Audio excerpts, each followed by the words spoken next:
우리가 예수를 믿고 살아가요. 그냥 주일날 교회 와서 예배드리고 성도들끼리 이렇게 만나고 이것이 우리의 전부는 아니지 않겠어요?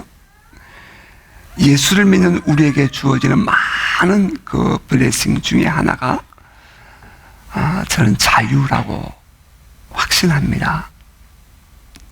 참 예수를 믿고 사는 것만큼 진정한 자유가 어디 있겠어요?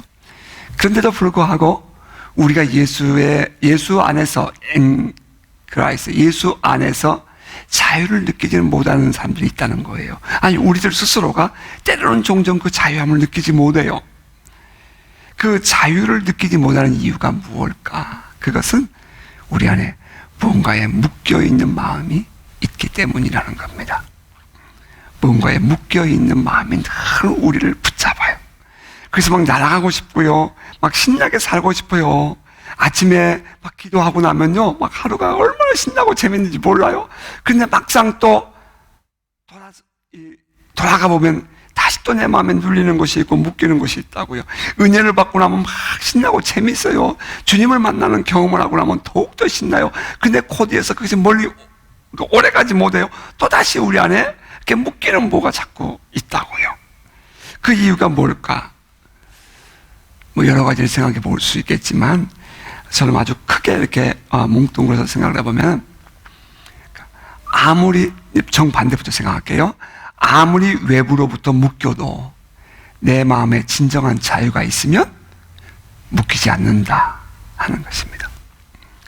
그러니까 외부로부터 오는 탄압이나 혹은 핍박이 있어도 내 안에 이렇게 확고한 신앙이나 신념이 있으면 아무리 내 몸이 묶여 있어도 자유로워진다는 것입니다. 막 경제적인 어려움이 밀려와도 내 안에 믿음이 있으면 자유로워져요. 사람들과의 관계에 막 아픔이 있어도 내 안에 자신감이 있으면 자유로워질 수 있죠. 말 그대로 주 안에 사는 당신 멋져. 그죠? 때로는 힘들죠. 그래도 져주며 살아갈 수 있는 마음이 생긴다고요. 왜? 내가 묶이지 않으니까. 심지어는 감옥에 있어도 당당해질 수 있죠. 그 교회에 불을 질러서 핍박을 하는 그 사람이 했더니 그들이 다 흩어지는 줄 알았는데 흩어지는 것이 아니라 더 그들이 열심히 모여가지고 하나님을 예배하는데 그들의 예배는 다르더라는 것입니다. 인도 오디사 지역을 지금 잠깐 생각하면서 여러분에게 설명을 드리는 거예요. 젊은 날에 교회 간다고 군대에서 빠따 정말 많이 맞았습니다. 교회 가는 시간 되면 꼭 집합을 시켜요. 고참이. 우리 뉴질랜드 있는 우리 젊은 친구들은 몰라요. 이제 우리 아빠 세대가 되면 옛날엔 그랬어요. 교회가 11시 예배 드린 걸 그들도 알아요. 그러면 10시 50분까지 집합을 하래요. 그럼 10시 50분부터 이제 기합을 하는 거예요. 그냥 기합을 줬다 그러면 큰일 나니까 교육을 시킨다 그래요. 그리고 이 선배 고참들이 바로 밑에 기수부터 쫙 세워놓고 이제 1시간 동안 빠따도 치고, 아니 그냥 치면 안 되니까 훈련을 하다가 틀리죠. 훈련이니까. 그러면 이제 빠따 치는 거예요. 잘못했다고. 그러면서 11시 50분에 끝내줘요. 11시 50분에 끝내주면 교회는 12시에 끝내잖아요. 11시 50분에 끝내주면 급하게 가서 또 씻고 막 온몸이 막 땀, 막 먼지 투성이니까 씻고 쫓아가서 교회 좀 다녀오겠습니다. 아니 교회 간다고 빠따 쳤는데 명목은 아니지만 교회 간다니까 말 못하고 보내줘야 될 거 아니에요. 그러면 급하게 막 뛰어가죠. 교회로 가서 그때 앉아서 마지막 찬송 부르고 축도하고 그러고 나면 정말 속에서 눈물이 나죠. 그때 그 마음, 외부로부터 그렇게 핍박을 당해도 이 안에 그 주님과의 만남을 가질 수 있었다는 것이 위로가 되고 힘이 되어서 자유로움을 느끼고 그렇게 해서 군대 생활을 하지 않았겠습니까? 아무리 외부적으로 묶여도 내 안에 내 마음에 자유가 있으면 우리는 묶이지 않을 수 있다는 겁니다. 이젠 반대로 아무리 외부적으로 문제가 없는 듯 보이지만 내 안에 죄책감이 있다거나 혹은 무엇인가 감추고 싶은 것이 있으면 이제 그때부터 묶이게 되는 것입니다. 남에게 무엇인가 감추고 싶을 때 사람들은 자유롭지 못합니다. 이것은 마치 아담과 하와가 말이에요. 하나님께서 먹지 말라는 건 먹었잖아요. 그리고 이제 해질물을 빚었을 때 하나님께서 오셔서 아담아 아담아 부르셨단 말이에요. 그랬더니 아담이 숨지요. 그때 하나님 뭐라고 물으셔요? 너 내가 먹지 말라는 거 먹었구나. 그랬더니 또 핑계해요. 변명하잖아요. 그게 뭐예요? 자기 벗었음에 대한 부끄러움도 있고요. 한편 생각해보면 어쩌면 하나님이 아실지도 몰라 하는 마음이 있는 거예요. 어쩌면 하나님이 아실지도 몰라 하는 그런 마음이 그로 하여금 숨고 싶은 마음을 갖게 하는 거죠. 이것은 다른 사람과의 관계가 아니고요. 자기 안에서 느끼는 그런 감정이에요. 뿐만 아니라 또 묵상하다 보니 이런 것도 있더군요. 부정적인 과거의 경험이 우리를 자유롭지 못하게 하는 것도 있더라고요. 실패의 경험이 새로운 일에 대한 주저하는 마음, 혹은 새로운 일에 대한 거부감, 무력감을 준다는 거예요. 과거에 실패했던 경험이.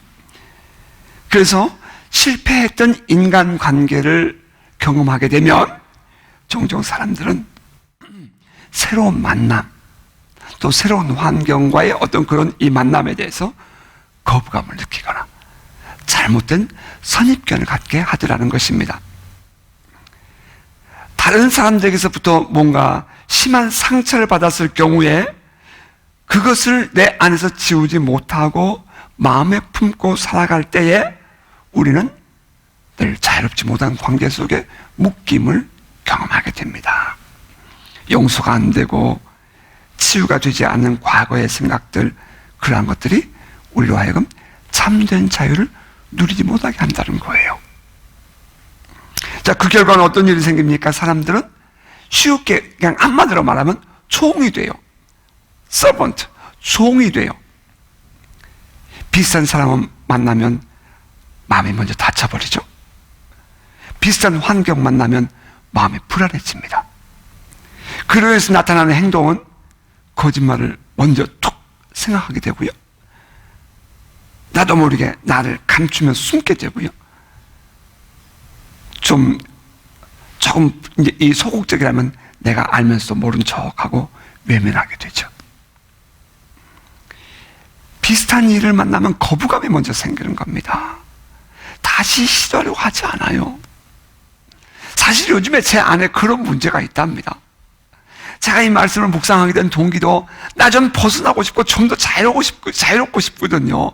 근데 나도 모르게 이 다른 목사님들 만나면 나도 모르게 추적감이 내 안에 생겨요. 그래서 나도 모르게 내 자신을 옹호하게 되고 변호하는 모습을 내가 스스로가 발견하게 되는 거예요. 내가 왜 이렇게 살아야 되나? 예수 안에 살면서 좀 더 당당하게 살자, 좀 더 당당하게 살자 스스로 하면서 늘 본인이 묵상하게 되죠. 뿐만 아니라 이제 이런 뭔가에 묶여 있는 마음을 갖게 되면 자기 동굴에서 나오질 못해요. 자기 동굴에서. 그래서 뭔가를 옮겨서 내가 새로운 환경에 가면 괜찮을까? 내가 또 새로운 삶을 내가 추구하고 새로운 직업을 가지면 괜찮을까? 그렇게 생각해 보지만 똑같은 전혀 다른 환경임에도 불구하고 똑같은 마음이 늘 나를 묶고 있기 때문에 잠깐 동안은 괜찮아도 또다시 반복적으로 그런 문제를 겪게 된다는 거예요. 우리가 종종 자기 동굴 속에서 딱 들어가가지고 말이죠. 나오지 않아요. 그래서 이렇게 선뜻 우리의 기도 제목 내놓지 못하고 선뜻 나의 문제 붙들고 하나님께 나아가지 못하고 또 내 어려운 문제들을 말이죠. 내가 혼자 막 방황을 하면서 내 동굴 속에서 이렇게 살아온 모습들이 얼마나 많으냐고요. 그러다 보니까 내 안에, 내 동굴 속에 내 종이 되어 있는 거예요.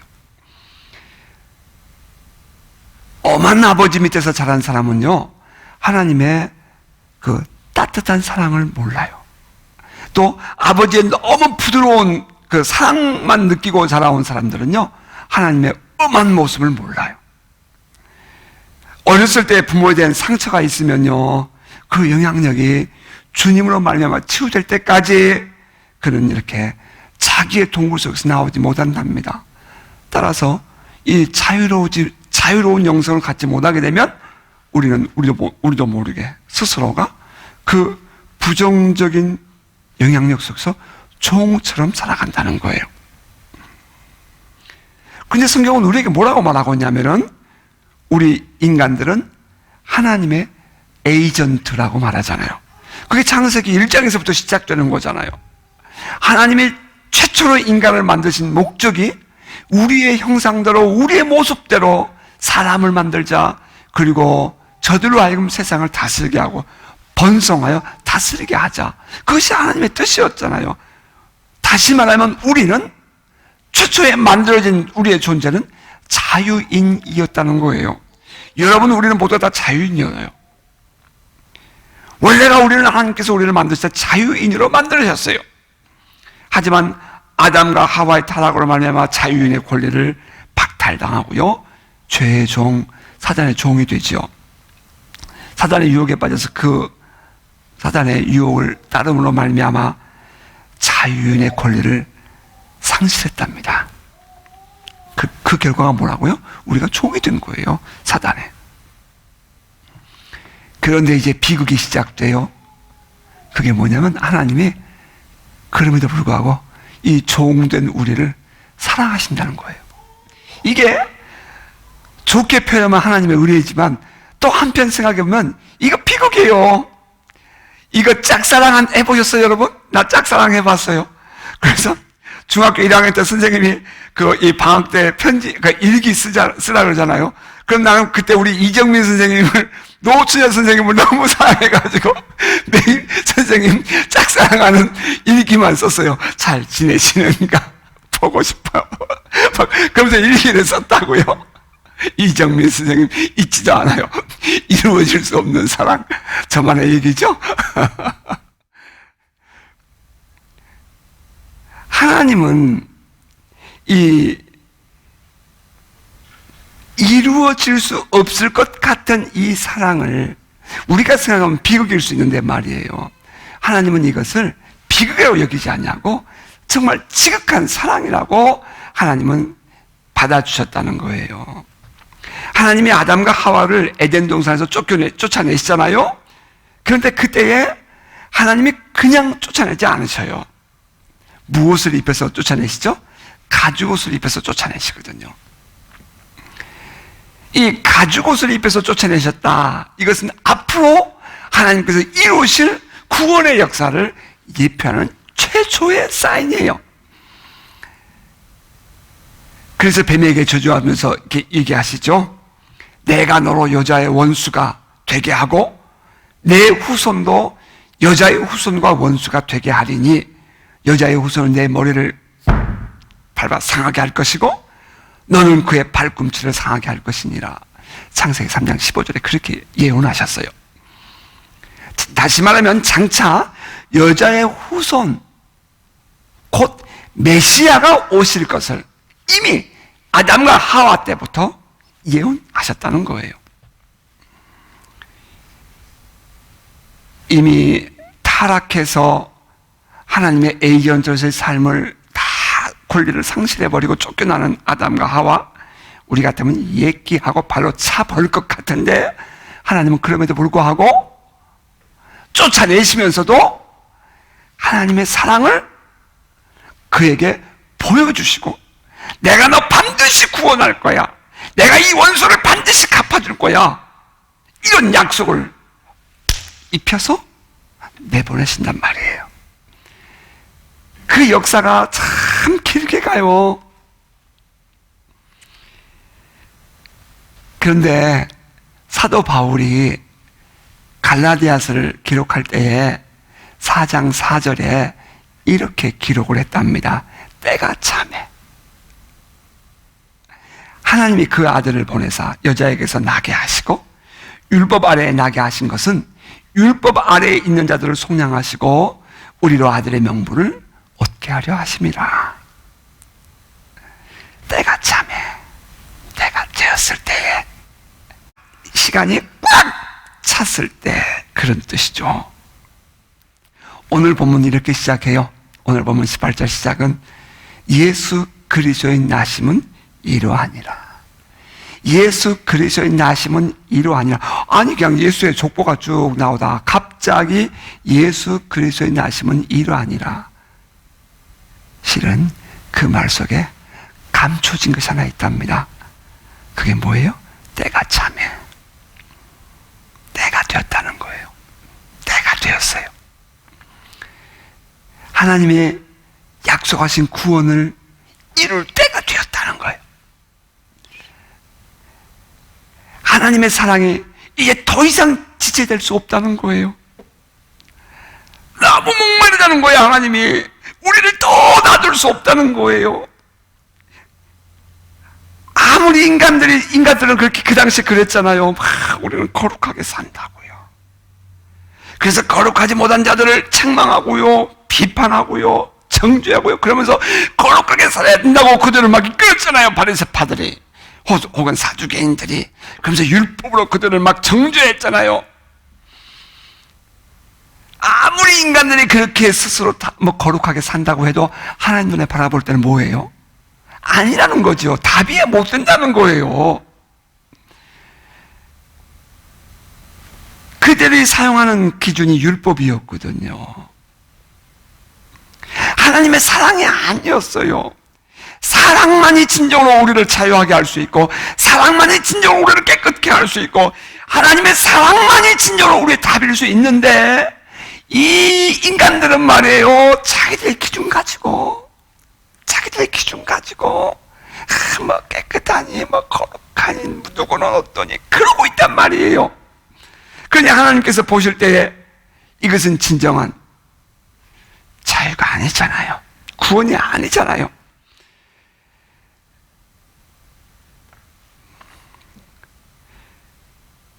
이 하나님의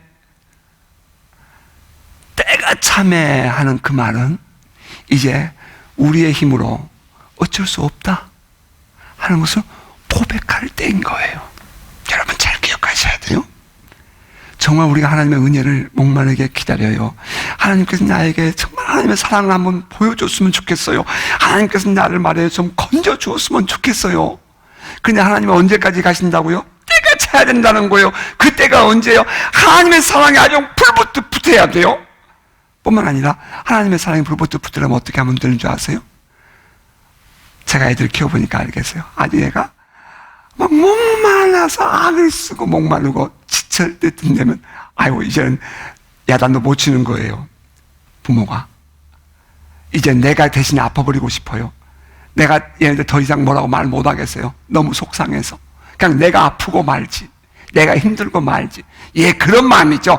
때가 찬다는 거예요. 하나님께서 우리를 바라보실 때에 정말 우리 안에 그 간절한 주님을 향한 사랑이 하나님 보시기에 목마를 정도로, 인정받을 정도로 그런 때가 됐다는 거죠.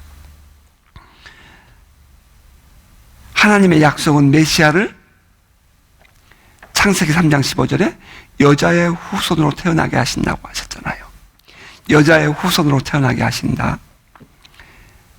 그런데 그것이 조금 더 하나님의 계시는 언제나 진보해요. 발전해요. 이사야서 7장 14절에 가면 처녀가 잉태하여 아들을 낳으리니 그 이름을 임마누엘이라 하리라 이렇게 예언하셨어요. 그래서 이제 여자의 후손으로 나오는데 어떤 그 여자의 후손으로 나온다고요? 처녀의 후손으로 나온다라고 계시하셔요. 그러므로 주께서 친히 징조를 너에게 주실 것이라. 메시아의 징조예요. 보라 처녀가 잉태하여 아들을 낳을 것이요 그의 이름을 임마누엘이라 하리라. 자, 이제 통틀어서 생각해 볼게요. 예수님이 오신 목적이 뭐예요? 우리는 성탄절이 내일 모레예요. 예수님이 오신 목적이 뭐라고요? 첫째는 창세기 3장 15절에 그 약속에 하나님의 약속을 이루시기 위함이라는 거예요. 하나님은 예수의 오심으로 말미암아 창세기 3장 15절에 하셨던 내가 너로 여자와 원수가 되게 하고 내 후손도 여자의 후손과 원수가 되게 하리니, 그때 너는 누구죠? 너는 사단이었거든요. 뱀. 여자의 후손은 내 머리를 상하게 할 것이요 너는 그의 발꿈치를 상하게 할 것이나, 사단의 머리를 상하게 하기 위하여 예수께서, 메시아께서 여자의 후손으로 오신 것입니다. 이게 첫 번째 목적이에요. 성경에서 말하고 있는 이 세상에서 왕 노릇하는 사단을 물리치고 세상의 다스리심을 회복하는 예수님. 그래서 우리가 마가복음을 7장까지 강의했어요. 이미 틈틈이 제가 지금 마가복음을 했거든요. 예수께서 세례를 받으신 이후에 광야에 나가서 맨 먼저 뭐 해요? 영적 싸움 하잖아요. 그게 왜 그래요? 바로 이 창세기 3장 15절을 이루는 거예요. 두 번째는 예수께서 그런 이 세상에 나오셔서 그 다음에 뭐라고 말씀하면 회당에서 가르쳐 이르시되 하나님 나라가 임했느니라 라고 했어요. 다시 말하면 하나님의 나라가 이 땅에 이루어지게 하기 위해서 예수께서 오신 거예요. 그러므로 하나님 나라는 죽어서 가는 것이 아니라, 많은 사람들이 그랬잖아요. 우리 옛날에 전도할 때 그랬잖아요. 지금도 전도한 사람들 그렇게 말해요. 당신 죽으면 천국 갈 자신이 있나? 당신 죽으면 천국 갈 자신이 있나? 우리 그렇게 질문해요. 여러분, 근데 그 질문이 물론 성경에 보면 그 말이 있어요. 일리가 있어요. 그러나 또 한편 생각해 보면 하나님의 나라는 죽어서만 가는 것이 아니라 하나님 나라는 지금 오늘 이곳에 임하여 있다는 거예요. 하나님 나라는 지금 이곳에 있어요. 언제부터? 예수가 오심으로 말미암아, 예수께서 오셔서 다스리심을 드러내므로 말미암아 이 세상에 하나님 나라가 이미 존재하고 있어요. 그럼 우리는 지금 어디에 살고 있는 거예요? 하나님 나라에 살고 있는 거죠. 예수께서 오심으로 말미암아 우리는 하나님 나라 안에 사는 존재가 되었어요. 이게 축복이에요.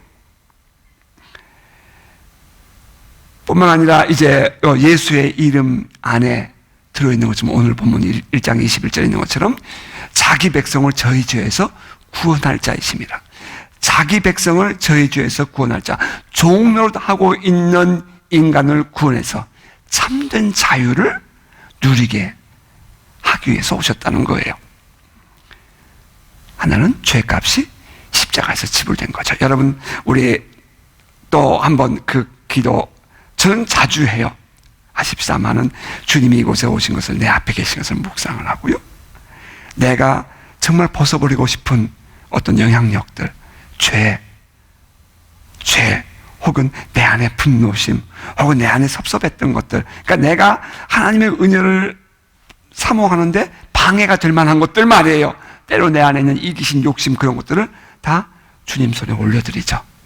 그리고 주님께서 나의 죄값을 짊어지고 이제 십자가를 짊어지고 골고다 언덕을 올라가는 것을 묵상하는 거예요. 가다가 쓰러져요.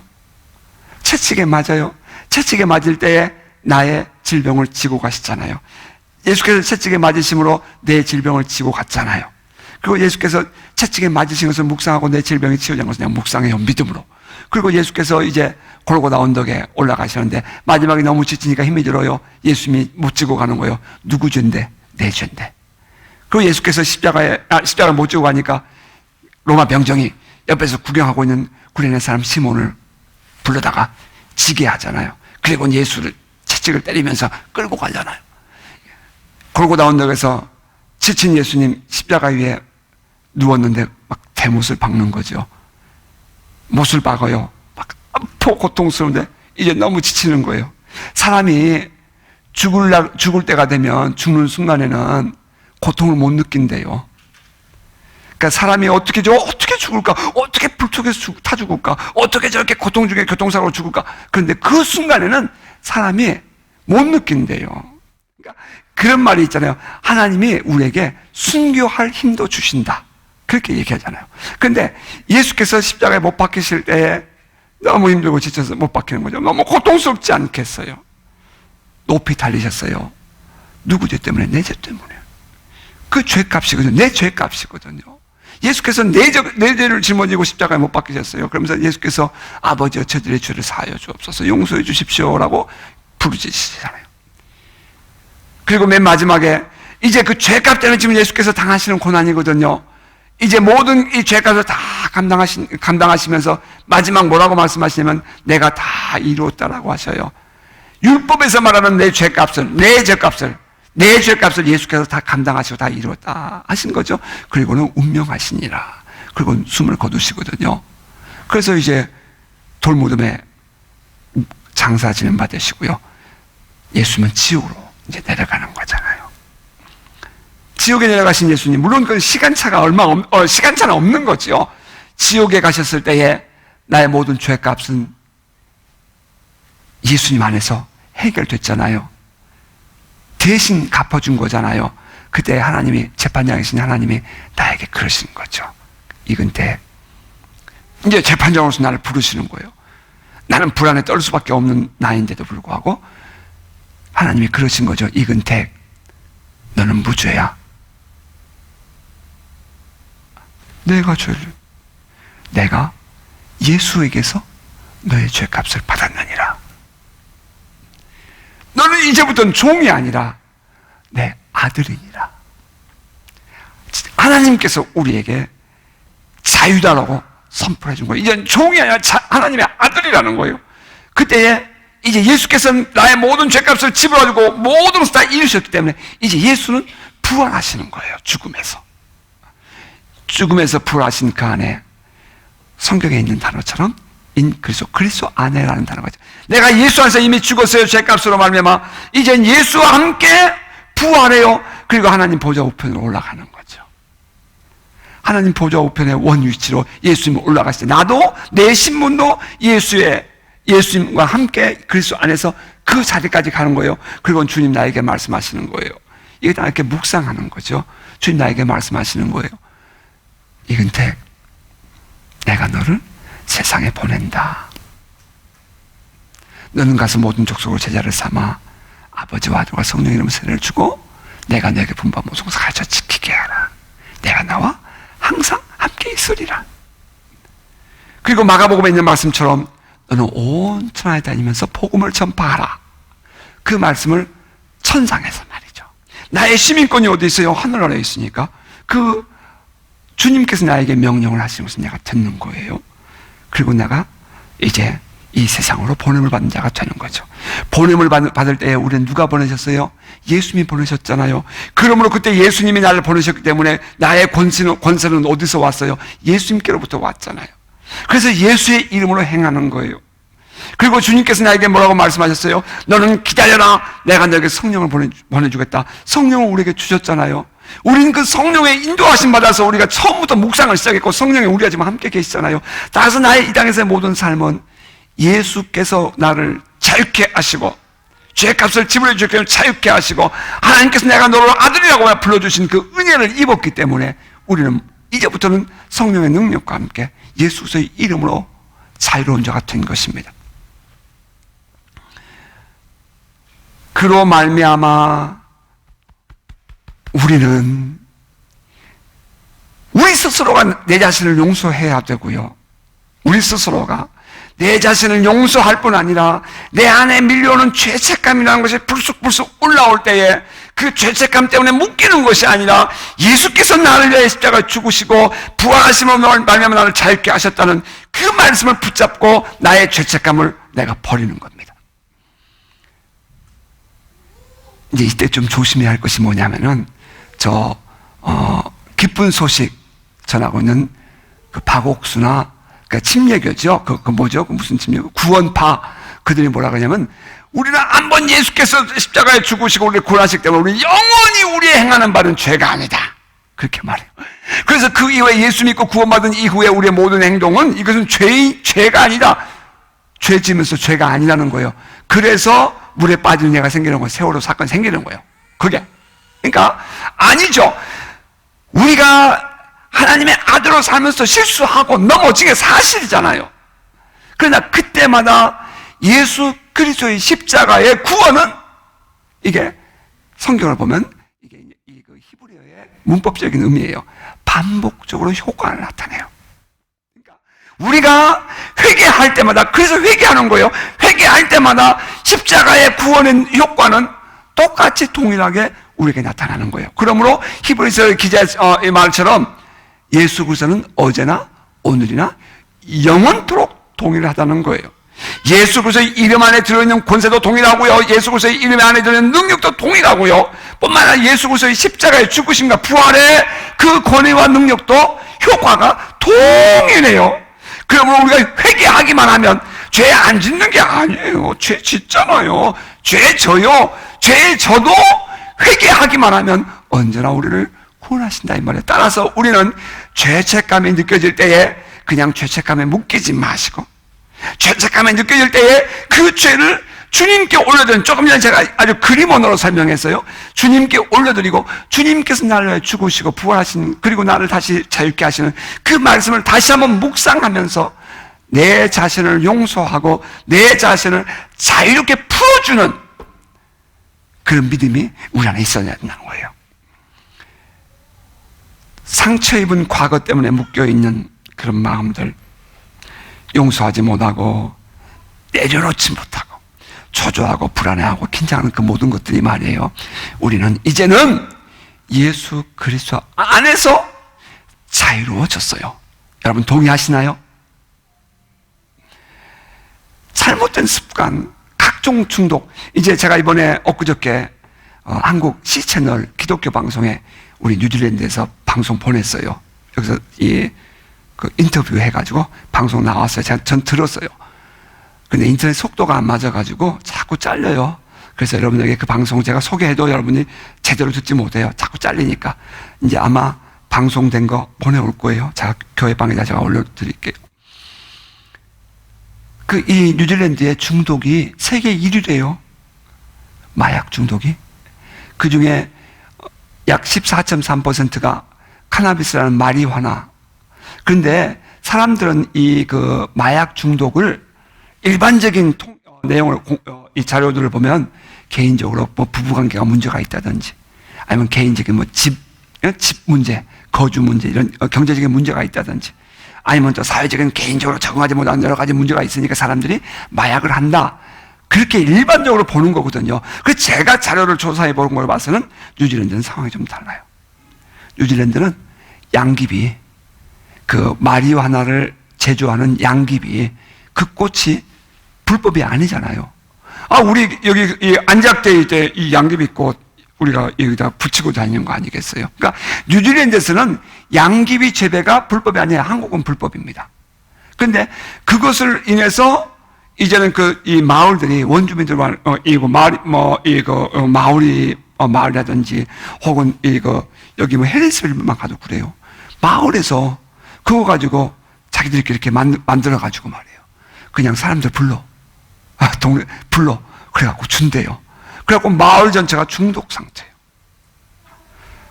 마약 거기서 근절하는 걸 활동하고 있는 분 말을 들어보니까 실제로 이렇게 자기들끼리 이 낮에도 말이에요. 길걸 다니면서 기분이 좋아서 해래래 하고 다닌대요. 그러면 부른대, 지나가는 사람을. 그래서 이제 줄래? 그럼 이제 자기들끼리 이렇게 한대요. 그러면 부르다가 한쪽 구석에 가서 마리아나를 피는 거예요. 대마초하고 마리아나가 다른 거예요. 마리아나를 피는 거예요. 그런데 그러니까 이 뉴질랜드는 개인적인 문제로 접근할 것이 아니라 사회적인 문제로 접근이 돼야 된다는 거예요. 사회병폐거든요. 사회병리 현상이에요. 제가 이제 여기 보니까 마약재단도 있고요. CATS라는 술과 마약 중독자를 치료하는 기관도 있어요. 1년에 우리 뉴질랜드 달러로 1억 2천 달러, US 달러로 계산했겠죠? 1억 2천 달러가 1년에 마약 치료에 소모가 된답니다. 엄청나지요. 근데 그 모든 기관들이 그렇게 하고 있는데, 메시스 대학에서 나온 논문을 보면 그 마약 중독자들이 그 과정을 지나갈 때는 아주 좋은 효과를 본대요. 그런데 딱 끝나고 돌아가게 되면 다시 또 마약에 빠진다는 거죠. 우리가 그리스도 안에서 예수로 말미암아 거듭난 이후에 성령으로 말미암아 계속해서 성령의 은혜로 말미암아 성령의 역사로 말미암아 계속해서 우리가 만져지고 성장해지지 않으면 과거로 돌아간다는 거예요.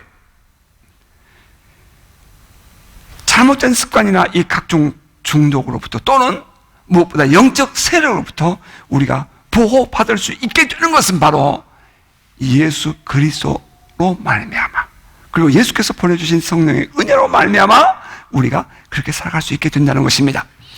자, 매년 성탄절이 되면 사람들은 선행을 해요. 저는 솔직히 그거 매우 중요해요. 꼭 해야 될 일들이라고 생각은 해요. 그런데 성탄절이 되면 사람들이 선행을 하는데 선행을 하는 목적이 주님께 받은 은혜를 보답하기 위해서 한다라고 말하는데요. 실은 그런데 한편 생각해 보면 그 선행을 행함으로 말미암아 자기 위안을 삼는 경우가 얼마나 많으냐 이 말이에요. 내가 선행을 함으로 말미암아 자기 위안을 삼는 목적이 훨씬 커요. 그래서 내가 선행을 했다는 것이 자랑이 되고 내가 선행을 했다는 것이 무언가를 나에게 보상을 받게 하는, 상을 받게 하는 그런 동기로 이용되는 것을 원한다는 거예요. 내 안에. 이것이 이제 우리들의 허물이죠. 그렇다고 해서 우리가 진정한 자유를 누릴 수 있는가? 그건 아니죠. 예수 그리스도를 통해서만 진정한 자유를 누릴 수 있습니다. 여러분 동의하세요? 아니, 여러분이 동의 안 해도 그 길밖에 없어요. 예수 그리스도를 통해서만 우리는 진정한 구원을 누릴 수 있는데 그 구원의 그 많은 것 중에 엑기스, 그것은 우리를 자유케 한다는 거예요. 왜 우리가 기쁘다 구주 오셨네 찬송을 합니까? 우리에게 진정한 자유를 주러 오신 분이 예수님이심을 알기 때문이에요. 오늘날 이 세상에서 보면 예수님이 마치 우리 아이들에게는 예수님이 마치 산타크로스 할아버지인 것처럼 착각을 하게 하고 있어요. 그래서 이제는 예수님이 빠져버리고 산타크로스, 세인트 크로스가, 크로스예요? 원이름이 뭐죠? 산타크로스, 크로스. 산타는 세인트라는 뜻이에요. 그 사람이 마치 예수님인 것처럼 우리 아이들은 그렇게 생각을 해서 성탄절 되면 선물 받는 것을 기뻐하고 있고 이 사회는 그렇게 흘러가고 있다고요. 그래서 산타크로스가 예수를 대치해버렸어요. 얼마나 안타까운지 몰라요. 아니죠. 산타크로스가 우리에게 착한 일을 행한다고 해서 이 가난한 자들을 돌봐줬다고 해서 그것이 예수님을 대신할 수는 없지요. 예수님의 행동을, 예수님의 구원의 역사를 대신할 수는 없지요. 얼마든지 우리는 가난한 사람을 돌봐주고 우리가 이거 실버 하우스를 우리가 갈 수도 있고요. 우리가 베테랑 군인 가족들을 가서 돌봐줄 수 있다고요. 그러나 그것이 예수님을 우리가 대신할 수는 없어요. 진정한 예수의 오신 목적이 뭐냐? 자유를 주기 위해서 오셨다는 거죠. 나에게 예수께서 주신 자유함을 누리는 은혜로운 성도들 되시기를 바랍니다. 여기에 예수께서 오신 진정한 이유를 우리가 알고 있다면 그래요. 우리는 이제는 기쁘다 구주 오셨네. 우린 찬송할 수 있어요. 아멘입니까?